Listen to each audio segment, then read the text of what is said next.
Well, hello again. It's me, Philip Wells, here from Calvary Church Brighton, looking at 5 Easter questions. And this is the last of this series. First question was, what is Christian faith? So what are we talking about with Christian faith? Easter is a Christian festival. What's that all about? Then we looked at Easter fact. Is it believable?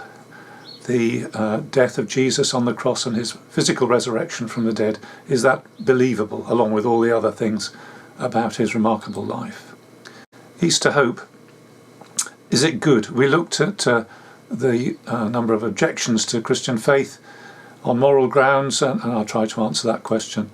Number 4, Jesus and faith, is it necessary?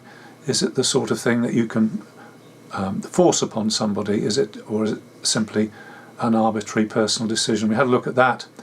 And this one we're going to look at Jesus, faith and Easter. How does it all work? So let's press ahead with that. Then Jesus, faith, Easter, how does it all work? Let's go back to that very brief statement of Christian faith that the Apostle Paul wrote in his letter to the Corinthians, chapter 15, verses 3 and 4. The sentences in the Bible are often divided up and given numbers, chapters and numbers, the verses 3 and 4, the sentence number 3 and 4, as it were. Christ died for our sins, according to the Scriptures, that he was buried, that he rose on the 3rd day, according to the Scriptures. That's what the Apostle Paul says. And the question I want to look at in these next few minutes is, does it work? How does it work? How does it actually work in practice? And put it another way, how could this possibly connect with my life? Or if I want it to connect with my life, how does that connection work? Now, in order to answer that, let's look at the previous verse in which Paul had actually said previously, by this gospel, meaning good news, by this gospel you are saved, if you hold firmly to the word I preach to you, otherwise you have believed in vain. So he's saying that something works in the sense that it saves, it is or is not in vain. And we learn that Christian faith has fundamental words or message. He says, if you hold firmly to the word I preach to you, by this gospel you are saved. So Christianity has a fundamental message in words. And this message does indeed have power to save. We could think about what being saved means, but he says it has power to save. And he says very strongly that it depends on the listeners or hearers holding firmly to this message in the sense of believing it. So that takes us forward, doesn't it? So let's look at these words and see how they might work or connect with us. So Christ died for our sins. So notice the word for and the word our. So Jesus didn't just die as an individual for private reasons. He died sort of as a public person for others. There is something of availability in what he did. It's for us. And it says for our sins. And again, a lot could be said about this, but very briefly, sin is moral failure. And it's not just moral failure as regards the way we've treated other people. It's moral failure in a world over which God is the creator and the Lord and the judge. So our moral failure is actually more fundamentally a failure in our relationship with him. And sin involves guilt and blame. Although we might not realise it, sometimes you don't realise when you've sinned against somebody, when you're in a bad relationship with them. So going back to that cliff edge picture, that person on the cliff edge is in danger, is in a situation of precariousness. And like that person, we, the vast majority of people, I would say, are not really aware of the danger of unforgiven sin, of this broken relationship with others, for sure, and with our Maker as well. And that places us in danger of unforgiven sin. And the Easter message offers us forgiveness because Christ died for our sins, bearing whatever was due to us himself, so that we are clear and free. It goes on to say he was buried, and I only say a brief word about this. Jesus Christ experienced being dead, and he experienced it temporarily and then came out of it. He came through that experience of death. And in short, this implies and demonstrates his ability to conduct us through death. Many of us have been touched by death and its reality in this past year, and Jesus Christ shows us that death is not sort of a closed door, but something through which we may travel and come out on the other side. And furthermore, Christ was raised on the third day. So he is no longer dead. He is no longer dead, but he is a contemporary person. He is a living person. The Son of God, divine, and in a human body, the divine human being. He is no longer dead, but a living, divine human being.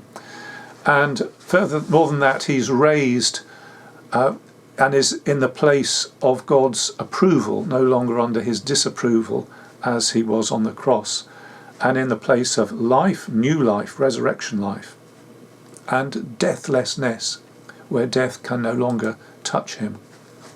And then coming back to this for business, this implies that the new life, this new life of his, is available for us if we are connected to him. And what does that look like? Well, it looks like the new birth, which I mentioned in question 1, I think.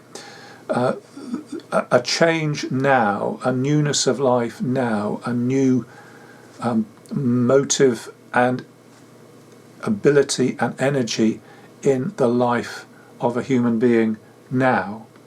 And not only now, but in the future, that those who belong to Jesus will share in his resurrection life with a resurrection body in a new resurrection world, which is something still to look forward to. So Jesus, faith and Easter, how does it all work? Just one other phrase from the quote right at the beginning. It says, according to the Scriptures. He died for our sins according to the Scriptures. He was raised according to the Scriptures. Scriptures here meaning the Bible. In the Old Testament, the Hebrew Scriptures, and the New Testament. So he's saying that to understand this fully, we need to see it in as part of the whole rich story of God and Jesus in the whole Bible. And of course the Bible is words. And the connection then is a relationship conducted through words that we believe, according to the Scriptures, according to the Gospel. It's through words, it's not limited to words, because this connection actually mysteriously and wonderfully brings us into connection with Jesus himself, the risen person.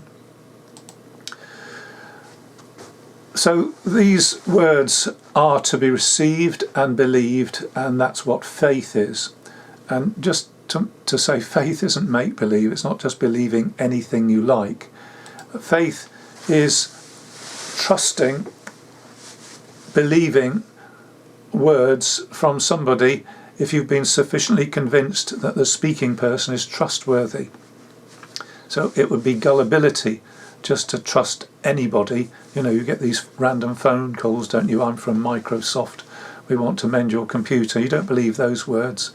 Don't believe every word. But if the person is trustworthy, you recognise their voice, you recognise the reliability of what they're saying, then to relate to that person, you must trust them. And if you go back to the idea of the person on the cliff edge, that person in danger might hear a call of words, get out, move, come to safety. And if they find those words convincing and trustworthy, then their response of faith is to carefully get up from the cliff edge and move into safety, to put into action a response to the words and the call that they've heard. And that's just exactly like the Christian message and Christian faith. And maybe that's what you need to be doing right now, to be hearing what God is saying and trusting what God is saying and putting it into action in whatever way is appropriate for your situation. I'm sure God will show you, if you really want to act in faith, what you need to do. And to Paul's original hearers who held firmly to this message and believed it, he promised them, by this you are saved. And may I hold out that promise to everybody listening to this. That promise is still true, and may it be that you find that by faith in this message you too are saved. So to give an answer to the question, how does it all work? Well, it does work. This message saves, and it saves by faith in the message of Jesus in the Bible. And the sort of faith we're talking about is a faith that takes action.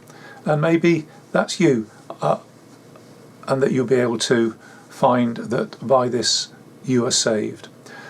Well, thank you very much for your attention, and I hope you found that interesting, and maybe you would like to follow up. Do feel free to contact the church, Calvary Church, on the website or whatever local church is near you. Feel free to tune in to our online services on this channel, and at the end of this, may I wish you a very happy Easter. Thanks again. Bye-bye now.